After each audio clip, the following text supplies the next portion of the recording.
everyone. Welcome to Money, Sex, and God. This is your host, Genevieve. Money, Sex, and God is a place where we talk about all the things taboo in our society. I bring in experts. I bring in friends. I bring in epic artists and creators for you to get super turned on by, super excited by, just to boost you up even more in your life and in your magic. That's really my goal here. So this is a live recording of Money, Sex, and God, which means that you get to come into the pleasure circle. Come with us. Come into the pleasure circle and ask questions. And I'll get to them at the end of the podcast. We can ask some extra questions to Max. But before I bring him in, I just want to tell you a little bit about who this is. So I've been wanting to get Max on the podcast for a while now. We've played back and forth for a long time. Max, thank you for your patience and sweetness around all of that. I'm glad to be here. We really appreciate it. So Max, I met Max at Wild Vessel that Elena Meta was putting on. And I saw him perform one of his pieces or two of his pieces. And I was literally standing there in the kitchen eating. I remember I was eating chips and like yelling at you at how excited I was that your words were saying the things that I'd been feeling and thinking for such a long time. And I'm just like, this guy, what? Who is this? It just felt so good. So I knew from that moment, I was like, I want to bring him into my community. I want everyone to know who he is. But let me tell you a little bit about him first. Just like, think of this. Think of a man who understands how to take words and move people. Right? That's who Max is to me. A poet, a filmmaker, a speaker, named by Forbes as one of the best storytellers of the year. And he has a one-man show, Words That Move. It's sold out theaters all over New York. Really beautiful.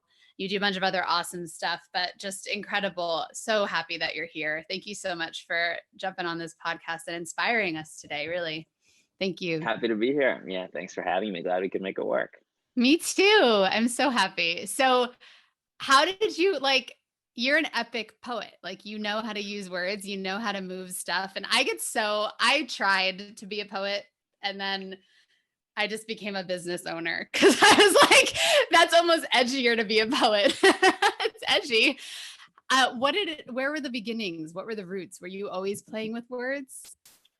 So when I was very young, I loved Dr. Seuss. I loved Shel Silverstein. I loved those things when I was very little.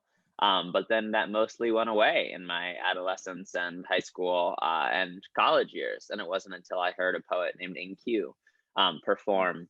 And I was just like, something was happening in my body. I was struck by how deeply the words resonated with me. And I still remember his line of, and I would touch her withered skin and comment on how thin it is to keep in something infinite. And I was like, they stuck with me. And there was something about the rhythm, the flow. I could try to pull reasons, but it wasn't really about reasons. And then on the way home, I started writing about why I liked it. And the first two lines of what I wrote rhymed. And I was like, oh, okay, I can do this.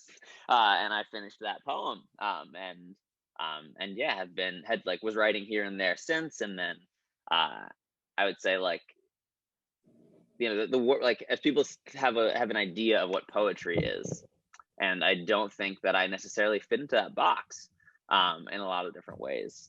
And I was never I want to be a poet and I'm going to go be a poet. It's if I had a better word to describe what it is that I do, I would use it. It just happens to be that I'm trying to speak things that feel deeply true and important. Yeah. You say, hold on a second. No, perfect. That was my audio being funny. So you're doing great. Okay. and trying to speak truths and share them, and often they rhyme. And that is what I do.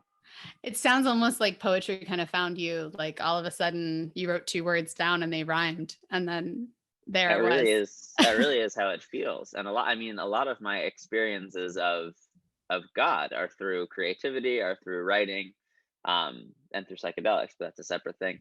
One that we love to talk about over here. But that force, and which I think in some ways is synonymous with intuition or as a piece of it, and the flow that comes through, it certainly often feels like it doesn't come from me, and I'm trying to catch it and share.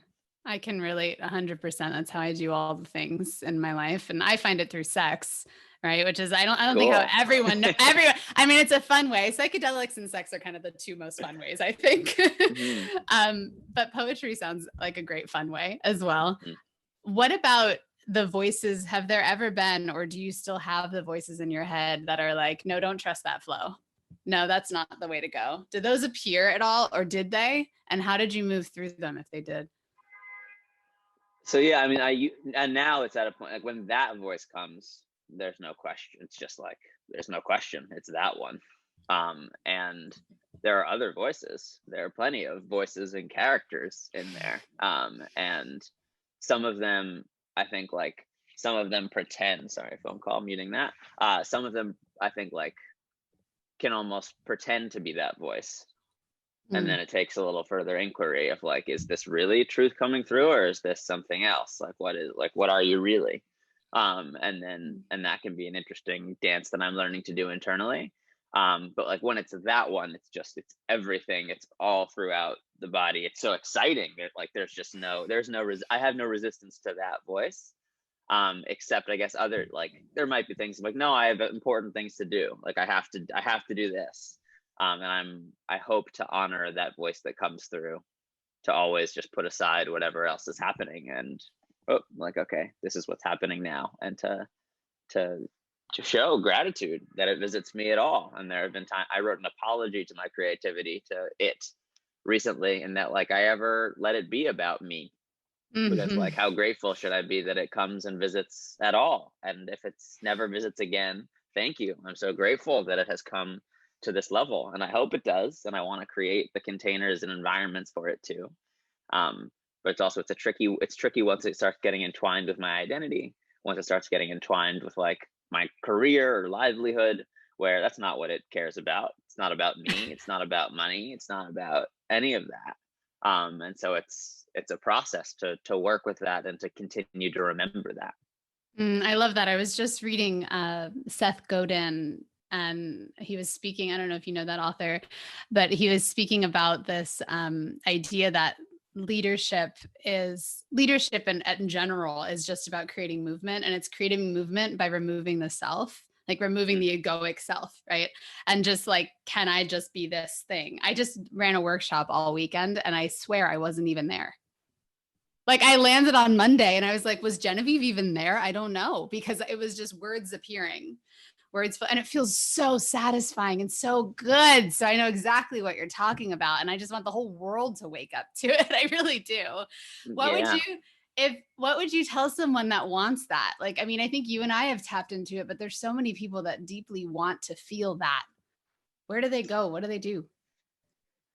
If to be totally honest, of like, as you share it too, it's like I'm like, wow, for a whole weekend, that's foreign to me. And Mm. honestly, like skepticism emerges in me, where I'm like, are we talking about the same thing? Because like the thing that I'm talking about, like, is like I'm not in control of. I don't choose. It's not about what I do. Life happens, and then there are things that come and coordinate, and then it's happening, and I'm inside of it. Then like, Mm.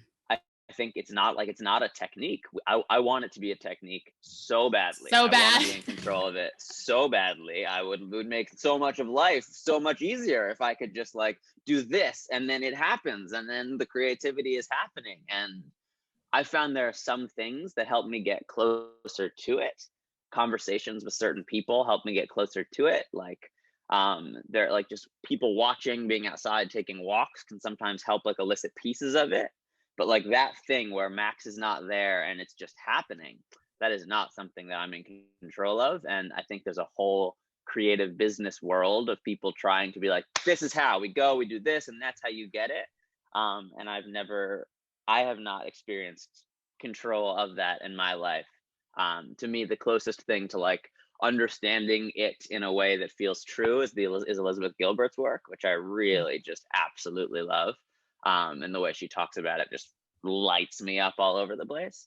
But yeah, Mm. but I don't feel like I get to choose when that happens, and I would Mm. love to, and I'm open to trying things that would that would let me. It has not been my experience that that's how it works for me. Thank you. Yeah, beautiful. Thank you for sharing. I think there's so many folks that are looking for the steps in the how.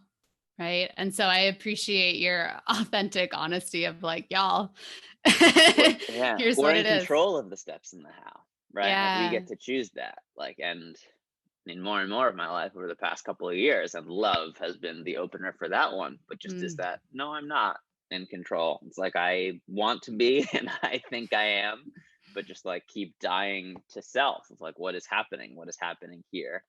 And I really do believe God is in charge, and Max is not. Uh-huh. Are there ever things that you're writing about that you're like, this? Do I really have to write about this right now? Like I'm thinking of your porn poem that I heard at Wild Sure. Vessel. Like, that might not have been the one, but I'm curious if there's ever moments of like, really? This right I think what happens more often for me is I'll be in the middle of one poem, and then if I am in flow, then it'll start going to something totally different. It'll feel like a distraction. It'll feel like it's like what, like why, like no, I'm trying to write about this other thing, and then now? if I stay through it, it almost always comes back in a way to illuminate and sort of like teach or show me something that I didn't see and how things were connected. Um, and that is a very cool process. And then also my ego is like, but like I'm talking about the radiator being loud now in this poem, and people aren't going to relate to that. So I can't share this one on stages. So I can't make it part of my shows and career. So like, I'm like, oh, creativity, like that's annoying. Like you didn't go the way that I wanted you to go, so that I could like perform it and have people love me and say, look at me, not love, approve me and say, look at me, praise me. But so yeah, that happens. Uh, and then yeah, I try to pay attention to my body of like what like lights it up, what gives the chill up the back of the spine, and then use that as clues for like when to just sort of start and yeah, begin the thread. I love it. So I'm guessing that, yeah, I'm hearing you say it's more of you're kind of going like, what, why are we going over here? How is this going to get to the end point? And Yeah, feels like there's this drop of surrender, which to me feels like such a map of life, right? Such it a map totally of life of resonates. like, why are we going over here? I want to go this way. I don't want to go over there. Is there Totally. anything in your life that's felt like that? Oh, absolutely. And I mean, often I fight it too. Like I'm like, no, I mean, for less now, definitely in earlier years, I'm like, no, like I want to go this way. It's this. It's like I'm not doing what is like happening. I have to make this work, as opposed to letting it flow. And I like now I've come to trust it in writing more often, where it's like, okay, like I have an itch on my back, the itch won't go away. Now I'm writing about the itch, even though it doesn't feel related, and then letting that kind of drive. I also think there's something beautiful about that process. And I have a very good friend who reads tarot cards, and we talk sometimes about how like, and granted, also in my life, tarot has ended up playing quite a significant role, more so than skeptical Max would would like to admit. Um, and but so for like, we also talk about how if I say to you, Genevieve, like, oh, something new is coming into your life and you really need to pay attention to it, it elicits like a, who the fuck are you? Like, what are you Yeah. talking about? But if I say of like, oh, you see here, this line, that means that something new is coming into your life and you need to pay attention to it. Uh-huh. Just like the very act of having another thing that isn't what it's about or isn't me, or it's like just opens us, I think, to possibility and observation. And I really do believe that it's all there all the time with that creativity, with that writing. Like it's always here. It's just our own lack of noticing. And I don't think I would be surprised if we could ever be in constant noticing and always with it from that place of noticing. I would like to be there more often. Can I tell you a secret? I Yeah. feel I feel like what you're doing in your process is what tantric masters have been studying for thousands of years. Oh, tell me Like, more. I'm a beginner in Tantra and very so, interested. so these so these ideas of the noticings, right? Tantric Mm, work is all about noticing the subtleties of mm, everything, and noticing kind of energetic pathways, and noticing like all the synchronicities of life all the time, and then bringing that in. mm, And then tantric practitioners, turn themselves on then, and from mm, that space get to go and like do. But mm, we do from the being, from the noticing, and then we go, aha, mm, this, aha, this, aha, this, right? And it mm. sounds like it's very similar, and it's I'm loving that you're a beginner, because I think you could probably teach it. to be honest. Cool.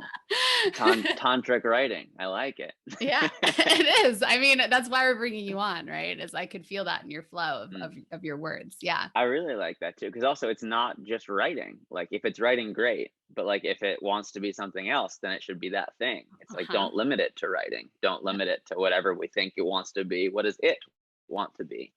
Yeah. And I even like as I say that sentence, I feel sadness in like I think for a while with my art, I was very tapped in to the language and of the masses. Like I knew how to communicate, like how to get it across to lots of people. And the deeper I go into this God world, into like the worlds of what we're Psychedelics. describing, that what you say, like I Alex said and psychedelics, and that world. psychedelics. Yeah. Yeah, and and even I have a psychedelics poem that I feel like is fun to communicate how it's affected me. But like the more deeper I go into the God space, like into that, no, it's not the thing we're talking. Words fall so short, and Yes. it's so frustrating. And I feel myself even as we have this conversation. Like I can imagine my parents being like, "What the fuck are you talking about?" And like Uh-huh. I can feel the distance in being able to communicate to certain populations, and it makes me sad. And also, release control. This is the path that I'm on, and I'm grateful for it. Yeah, right. The ego wants to make that thousands of millions of people impact, right? And then the creativity is like, I don't give a fuck. Right. My father's a musician, and he said to Mm. me about a year ago, he's a brilliant musician. He plays the way that you write, right? And he said to me about a year ago, he said, because I said something like, but what about all the people? I don't know what I was complaining about, but it was something like that. And he goes, Genevieve, if you get your work to one person, you've done it. And I was like, I hate that you're right. Because he totally was right in that moment, right? I resonate with that, with the I hate that you're right. Right? We loop back around. And what a dilemma as a human that works with words to realize that the words can't actually touch the thing. What a dilemma. I mean, I'm feeling you so much in that. Like, I Yeah. wanna like give you a hug. Thank you. It's not like it's not what I'm saying. It's not what the words are. It's what they're pointing at. I think really feels true. That's exactly it, right? We're all just trying to point to the same place, and none of us are quite getting to it. And sometimes it's a struggle, and that's okay. Yeah. I love it. All right, so I'm going to switch gears a little bit and speak about that first poem that I heard you read. I think it was I don't know what you did that night because we were in flow, but at some point you started talking about porn, and my whole body lit up. In my 20-year work in eroticism. And I was like, what's this guy up there doing talking about porn? Like, excuse me, what is this? So what's your journey been with sexuality, with eroticism? I mean, however much you feel comfortable sharing, but I'd love to hear about this. Sure. Yeah, porn really did a number on me in terms of my like eroticism, sexuality, intimacy, connection. When I was, first 12, 13 years old, or I don't know, 11, who knows what time is. It was like 3 years ago you heard that poem. So I'm impressed that it lit you up and stuck with you this long. I feel grateful. And it was, I'm just starting to like girls, and I'm an embarrassed, shy kid. And I'm thinking to myself, like, okay, like, how am I supposed to be around women? And not even just like, just even TV characters, watching things like Friends. Looks like Joey gets all the girls. So I guess I'm supposed to be like Joey. I don't feel much like a Joey. I feel more like a Chandler, to be honest. And then wow, they're all the guys on all TV and in all movies are obsessed with this sex thing. Like, what is the sex thing? It seems like the goal of life is to get sex from the woman. That's how it sort of looks on TV and media. And then in that curiosity of what is the sex thing, and also frankly in this like, teenage boy, like one kid comes in, is like, look what I found. And of course there's a very real like attraction, arousal that comes from seeing naked pictures, naked images, whatever, videos, whatever it might be. And then I turned to the internet, try to figure out what sex is. And yeah, and it really like, it made me a really bad lover for a long time. Like a lot of what I took in from that in a lot of different ways that I'm happy to go into, but in that I learned about sex from a variety of porn sites. That's the way 12-year-old Max learned what girls like. I typed in each variation of boobs.com I could think of. This was a problem later solved through the invention of Pornhub. A friend recommends with a big fat grin. Feels like more of a man because of where he's been. Remember, this is pre-Google, and Jeeves had kids. So that night, I ran home to fire up my dial-up. You've got mail. I don't care. My adolescent boner is tucked into the waistband of my underwear, and there are limitless women and their pussies are swimming at the thought of having penises shoved recklessly in them. I'm like, www.pornhub.com.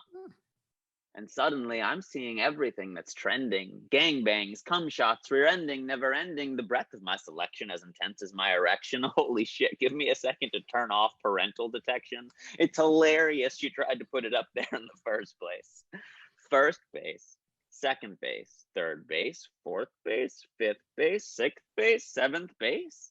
Women seem to love being treated like objects, though this is something to which we'd rationally object with just the slightest mix of common sense and innocence. But when 12-year-old eyes watch enough of this belligerence, it starts to seep into our sexual subconscious, mixing our primal desires to pounce on these lionesses as they part the lips of their blushing vaginas with genuine young curiosity of what this all means. All these men I've seen on movies and TV obsessed with the very same thing. And according to porn, it's women on their knees begging for our seed, using the female body for our whims, our desires, our needs. All these women tricked into nudity so easily, then discarded so casually. I guess men are meant to dominate this lesser species. That's what porn taught me being a man means. That's what porn taught me being good in bed means. Planted these deeply misguided lies in me. And look, maybe pornography can help us live out fantasies and explore our spectrum of sexuality just personally. It was more education than it should have been. And for that, I've got to take responsibility. But think about how easy it was for 12-year-old me to pop open my laptop screen and watch all these societally picture-perfect women moan and scream as they look back at me. And for all practical purposes, it was me, since I was into POV, which is where the camera sees what I would see. And God knows I was getting no real pussy at age 13, 14, 15, 16, 17. So due to what was strictly availability, porn became my sexual reality. And unfortunately, I don't think that story is an anomaly. I didn't learn physical intimacy was a possibility until my mid-20s. Making love was just fucking stripped of its masculinity. I was using women as vessels for masturbating, most of whom were so used to being treated without dignity to avoid bruising my ego, they wouldn't bother telling me, they'd just endure my incompetency. And to anyone out there rolling your eyes at me, as honestly, I totally would have been. I ask you to explore the possibility that maybe the sex we learn from porn in American society is actually, when applied to reality, usually just really bad sex. Is it fun to smack some ass and unleash our dominance? Hell yes. And it's this measly portion of what sex can express, more or less the junk food of our consciousness. I got to trade porn for watching the woman I loved dance so freely on top of me. It may be the only time I've ever truly understood femininity. Yes, sex is fun. And there is jaw-dropping, soul-wrenching beauty when it is mixed with creativity, vulnerability, and intimacy. If you had told me in college how hot breathing with our clothes on could be, I would have laughed you off heartily. But luckily, I met a woman stronger than I would have been if I were she to slow me down and feel the heat of our breath, move up and down and in and out through our chests, to show me how beautiful it can be when love and sex aren't two separate things. That I'd been trying to do life's greatest puzzle with just one very basic piece. The difference between ecstasy and crotch sneeze. I had gotten really good at crotch sneeze. How far away from where I want to be pornography had taken me. Turns out I didn't have to pretend to already know the answer to every female body. Turns out they're all unique. And it was okay to ask, okay to learn, okay to breathe. On the other side of porn for me was a glimpse of such limitless magnificence. Take a break, take a chance, be a man. It's more exciting. And that's my relationship with porn. I have no words. My body's like taking it right now. It's just like it's moving through my system. And that's so much better than words. My heart is like exploding because I've worked with thousands of people at this point, and I've heard their stories. Men, women, non-binary folk, like don't matter.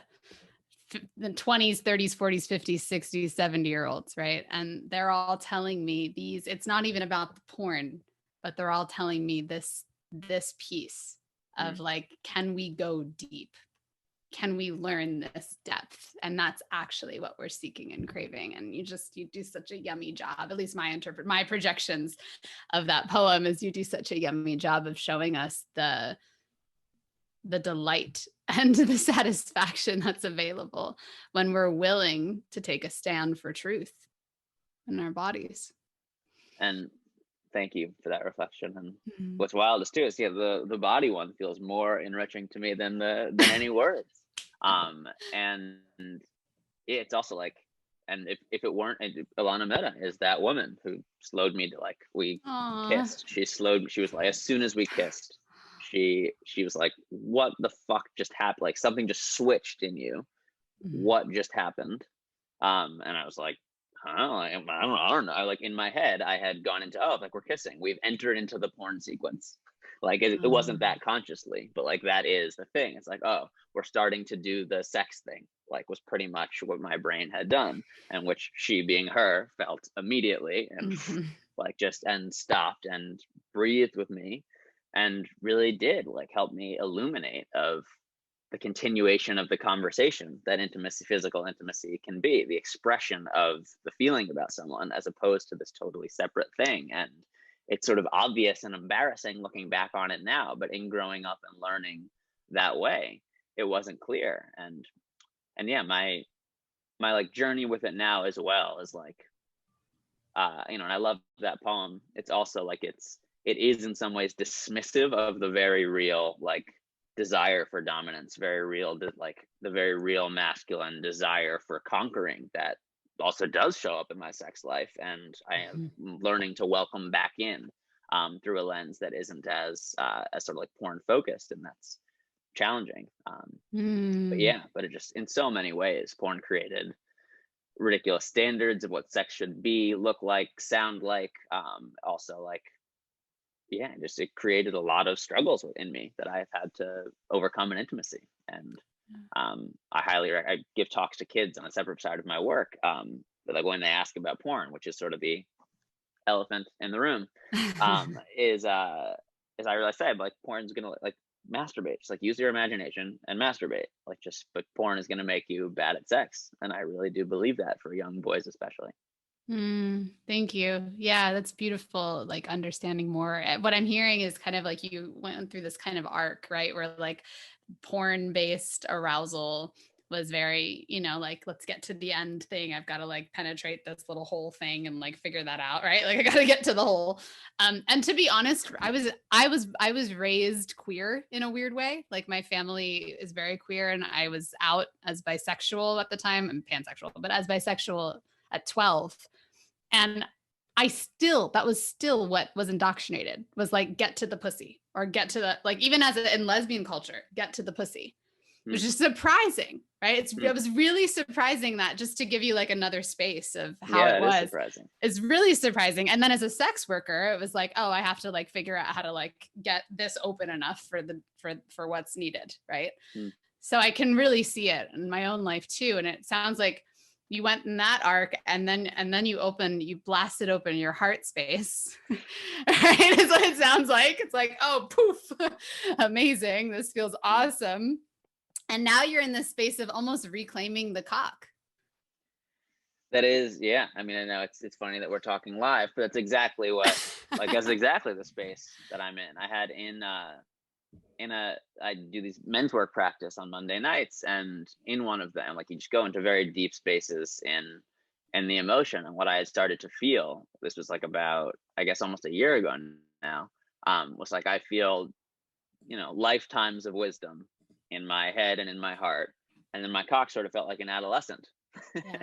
And it was like, and just feeling those things disconnected. I actually called up Alana Mehta. I was like, I just had this experience. She was like, what are you gonna do about it? I was like, sort of why I'm calling you. Like, I'm not exactly sure what to do about it. You have any advice on what to do about that here?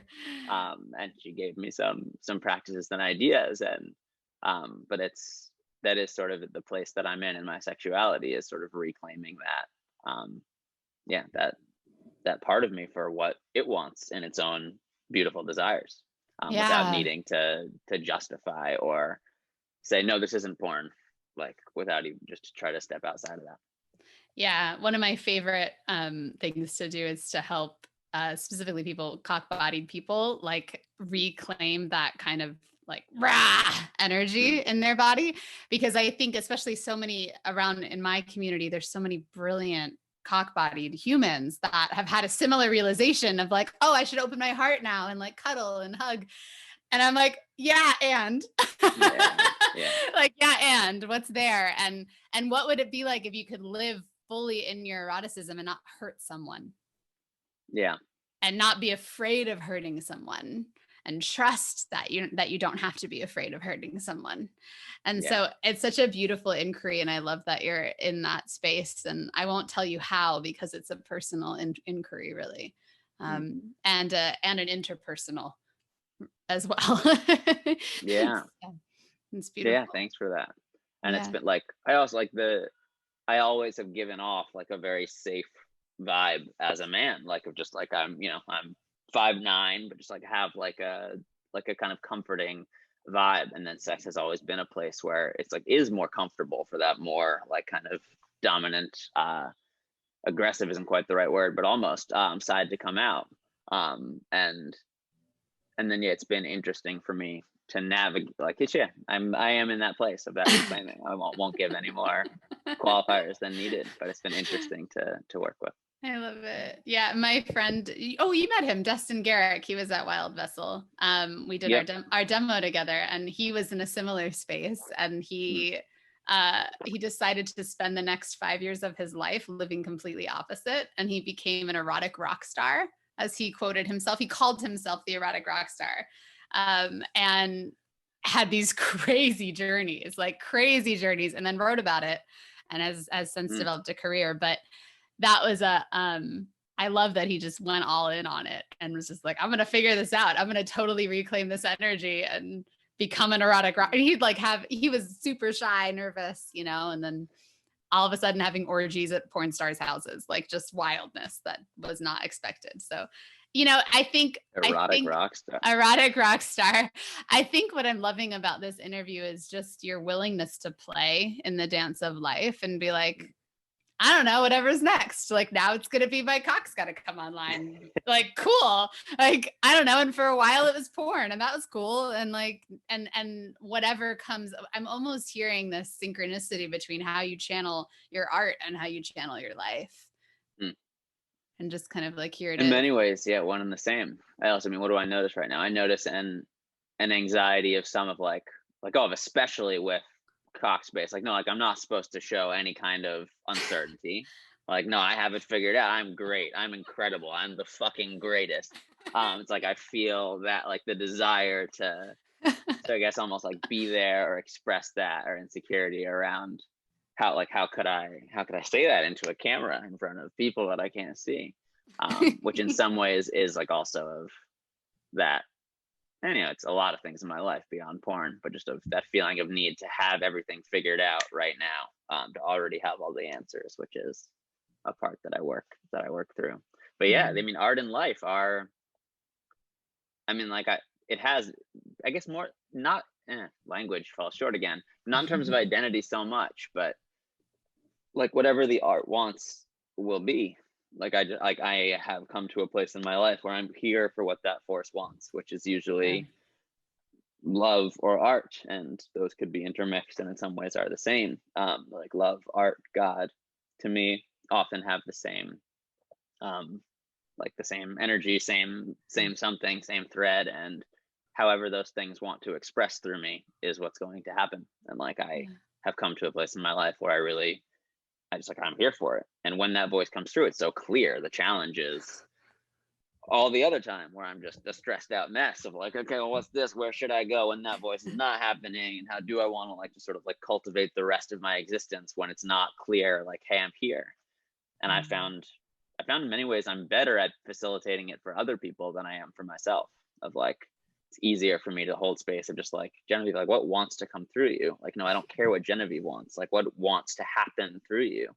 And to like, just to hold space for that and encourage that and champion people and whatever their truth is, it feels more, it's in some ways more natural. It's harder for me to tap into my own.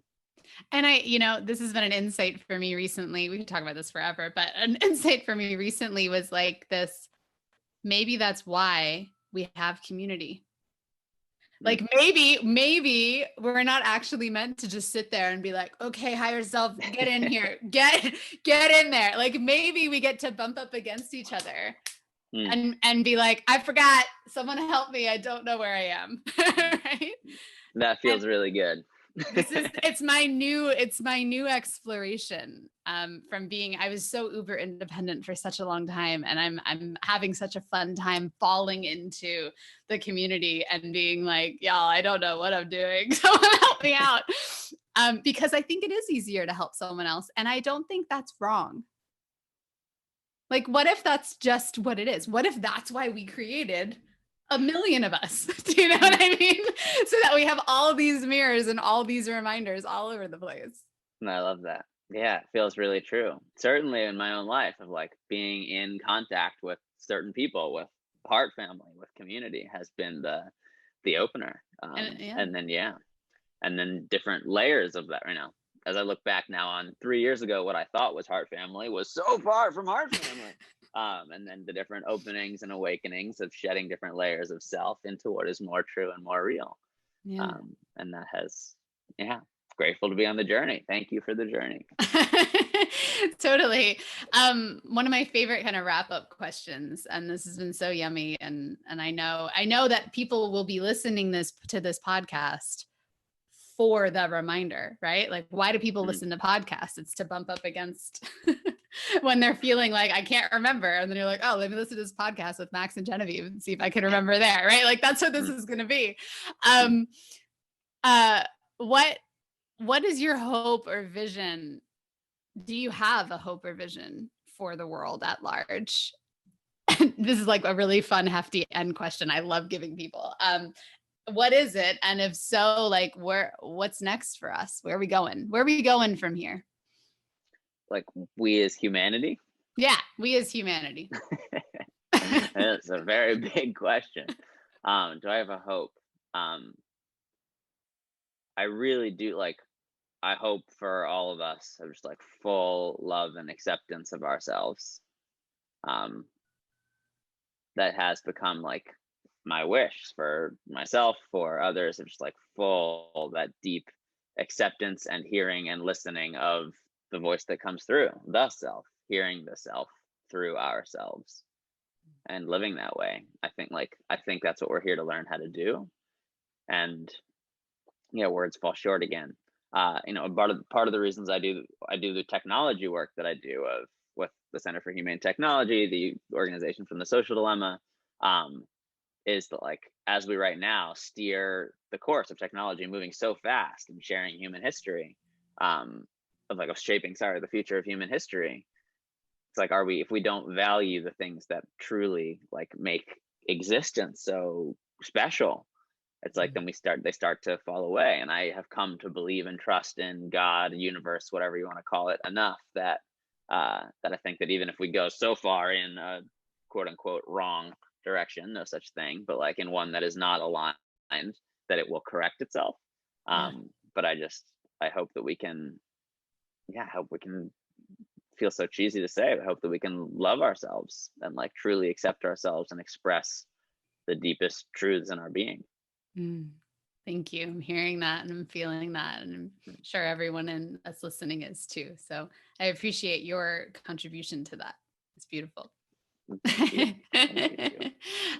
I loved this conversation. I've been wanting to chat with you for a while. So thanks again for coming on and hanging out. And I hope many more conversations can appear after this. Yeah, I really enjoyed this too. And thank you so much for having me. Absolutely, Max. Thank you. Thank you. And for people to find you, we have it in the show notes, so y'all can just find it. Is there anything you want people to know about as coming up?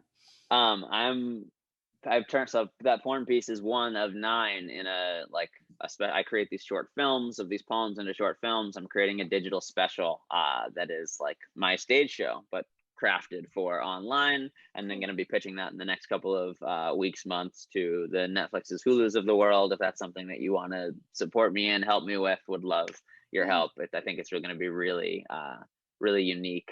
Like I don't think there will be anything like it that is on the internet, and I'm excited to share that with the world. I'm so excited to see it and to support you. Thank you, Max, for doing that. And I'll talk to you soon. Mwah. Thank you. Bye. Bye.